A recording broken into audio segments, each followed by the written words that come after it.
അതുപോലെ മൈഗ്രെയിൻ രോഗങ്ങൾ, വിട്ടുമാറാത്ത രോഗങ്ങൾ, മാരക രോഗങ്ങൾ, തീരാവേദികൾ, ജീവിത ദുരിതങ്ങൾ യേശു ക്രിസ്തുവിൻ്റെ ഉന്നതമായ നാമത്തിൽ കൃപാസ്ഥാനത്താറ് ജീവനോടെ പ്രത്യക്ഷപ്പെട്ട പരിശുദ്ധ അമ്മയുടെ മാധ്യസ്ഥത്തിൽ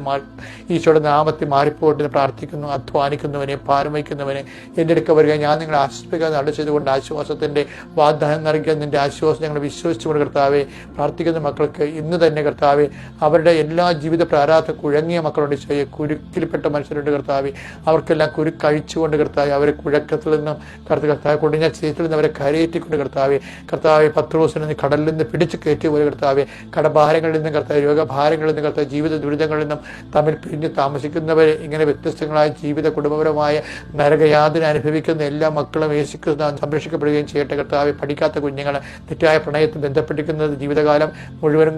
നാശക്കോടാലിയായി ജീവിക്കുന്നവർ, അതുപോലെ തൊഴിലില്ലാത്തവർ, തൊഴിൽ തേടി അലയുന്നവർ, തൊഴിൽ നഷ്ടപ്പെട്ടവർ കർത്താവ്, അവരെല്ലാം കണ്ണീരോടെ കുടുംബത്തിൽ എങ്ങനെ ജീവിക്കും, എങ്ങനെ ഭക്ഷണം കഴിക്കും, എങ്ങനെ മാന്യതയോടെ ജീവിക്കും എന്ന് വിചാരിച്ചുകൊണ്ട് പരിഭ്രമിക്കുകയും വേദനിക്കുകയും ചെയ്യുന്നുണ്ട് ഈശോയെ. അവരെല്ലാം നീ ആശ്വസിപ്പിക്കുകയും, ഇന്ന് ഞങ്ങൾ എവിടെയെല്ലാം പോകുന്നുവോ, എന്തെല്ലാം സംസാരിക്കുന്നുവോ, ആരോടെല്ലാം ഇടപെടുന്നുവോ, ജീവിത യാപനയ്ക്ക് വേണ്ടിയുള്ള നട്ടോട്ടങ്ങളിൽ കർത്താവെ നിസ്സഹായ നിൽക്കുന്നവരെന്ന് സന്ധികളെ പ്രാർത്ഥിച്ചുകൊണ്ട് എൻ്റെ കർത്താവിൻ്റെ ഉന്നതമായ നാമത്തിൽ സഭയുടെ അധികാരത്തെ കുറിച്ചിൻ്റെ അടയാളത്തിൽ ദൈവകൃപ നിന്റെ ആവശ്യിക്കട്ടെ. Lord infuse spirit of power and grace.